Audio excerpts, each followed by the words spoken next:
जब वंदे मातरम की गान की शुरुआत कर रहे थे उस वक्त भी मैं नाम देना नहीं चाहता, वरना औचित्य के सवाल उठाएंगे, कुछ टेक्निकल मुद्दे उठाएंगे, मगर इंडी अलायंस के ढेर सारे लोगों ने, मेरे पास नाम की सूची है, इनको आपत्ति नहीं हो तो मैं पढ़ सकता हूं, ढेर सारे लोगों ने कहा था कि हम वंदे मातरम नहीं गाएंगे, ना बोल दिया। और मैंने मेरी आंख से देखा है, कई सारे सदस्य वंदे मातरम होता है तो वंदे मातरम के गान के पहले संसद में बैठे होते हैं तो भी खड़े होकर बाहर चले जाते हैं। मैं आपको विश्वास से कह सकता हूं मान्यवर, ये कह रहे हैं कि कांग्रेस पार्टी पर झूठे आरोप लगाए। मैं विश्वास से कह रहा हूं, भारतीय जनता पार्टी का एक भी सदस्य वंदे मातरम के गान के वक्त सम्मान के साथ खड़ा न हो, ऐसा हो ही नहीं सकता, क्योंकि वंदे मातरम के गान के प्रति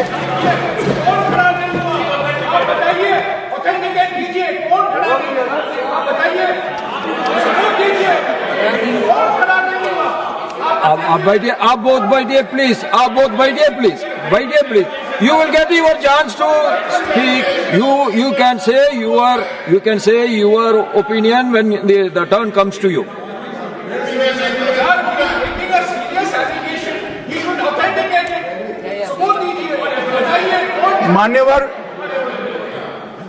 मान्यवर, अरे सुनो तो, बोल क्या करते हो भैया, मुझे सुनो तो। मान्यवर, सम्मानीय सदस्य जी ने कहा है कि कौन कौन कांग्रेस पार्टी के लोगों ने वंदे मातरम नहीं गाने के लिए स्टेटमेंट दिया है और संसद के वक्त बाहर चले गए हैं। मैं इसकी सूची आज शाम होने के पहले सदन के पटल पर रख दूंगा। मेरा विनंती है कि वो कांग्रेस सदस्यों के नाम इस चर्चा का हिस्सा करने के लिए आप आदेश करिएगा। इस सदन की चर्चा के रिकॉर्ड पर रहना चाहिए कि कांग्रेस पार्टी के सदस्य वंदे मातरम का विरोध करते हैं। इस देश की जनता इनको जाननी चाहिए। मान्यवर, मैं दे देता हूं, दिग्विजय सिंह पढ़ लीजिएगा।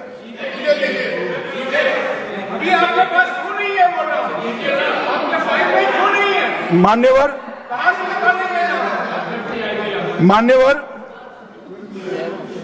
वंदे बंकिम चंद्र चट्टोपाध्याय जी की 130वीं जयंती पर हमारी सरकार ने, डाक विभाग ने एक स्टैंप जारी किया। स्वतंत्रता की 75 की वर्षगांठ के उपलक्ष्य में हर घर तिरंगा का अभियान भी हमने करा और उस वक्त हमारे प्रधानमंत्री जी ने जनता का आह्वान किया था कि तिरंगा फहराते वक्त वंदे मातरम बोलना नहीं भूलना चाहिए। और मान्यवर, ये वंदे मातरम की 150वीं वर्षगांठ, उसको भी भारत सरकार बहुत अच्छे तरीके से हमने मनाने का तय किया है। 1 अक्टूबर 2025 को केंद्रीय मंत्रिमंडल ने पूरा वर्ष वंदे मातरम के यशोगान में मनाया जाएगा, इसका प्रस्ताव पारित किया।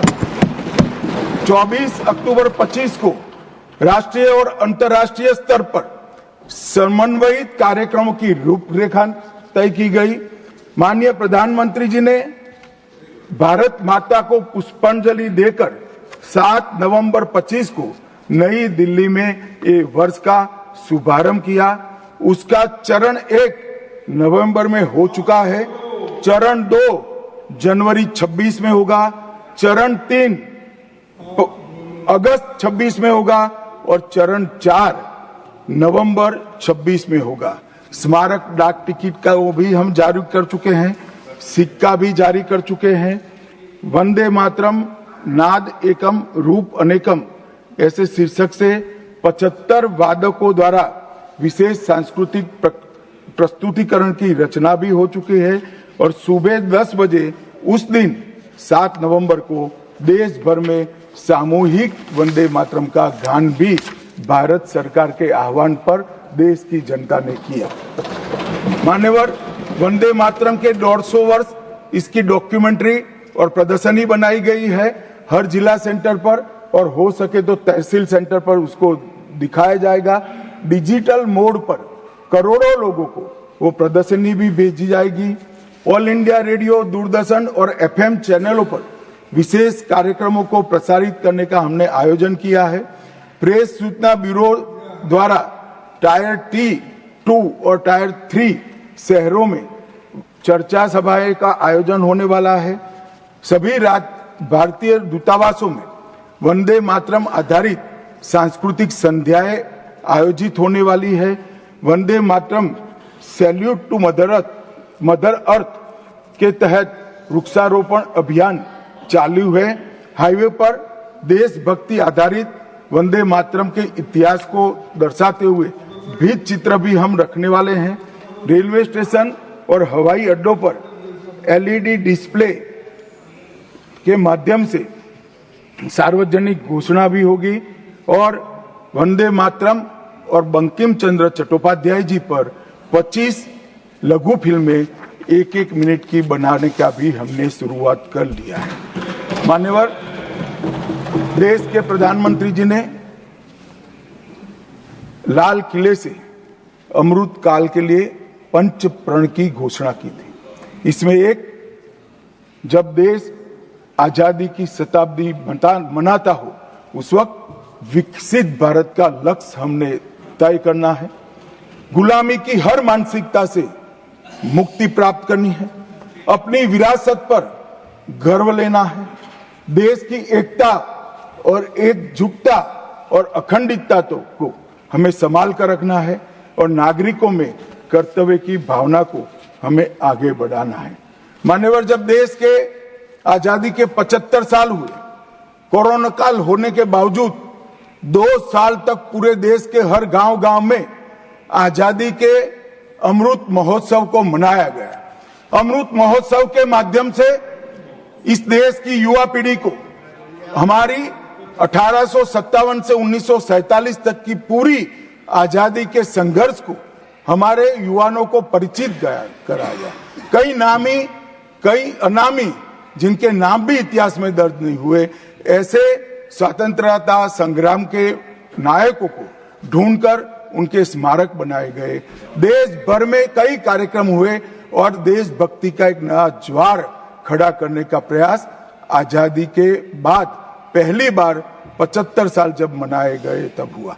और वहां से अटके नहीं, माननीय प्रधानमंत्री जी ने अमृत काल का विचार रखा। आजाद हुए तब से 75 साल जितनी भी सरकारें आई, अच्छा काम किया, सबने देश को बहुत आगे बढ़ाया है। हमने हमारे लोकतंत्र को पाताल से भी गहरा पहुंचाया है। हमारे लोकतंत्र की जड़ें आज मजबूत हो चुकी है मान्यवर। मगर 75 से 100 साल का एक कालखंड अमृत काल के रूप में इसका नामकरण प्रधानमंत्री नरेंद्र मोदी जी ने करा और देश के युवाओं के सामने एक संकल्प रखा मान्यवर कि आजादी का अमृत महोत्सव से आजादी की शताब्दी तक ये जो पूरा कालखंड है वो देश को महान बनाने का कालखंड के रूप में हम उसको चैलेंज के रूप में लेंगे, एक चुनौती के रूप में लेंगे। और जब आजादी की शताब्दी मनाई जाएगी, ये देश पूरे विश्व में हर क्षेत्र में नंबर 1 पर होगा।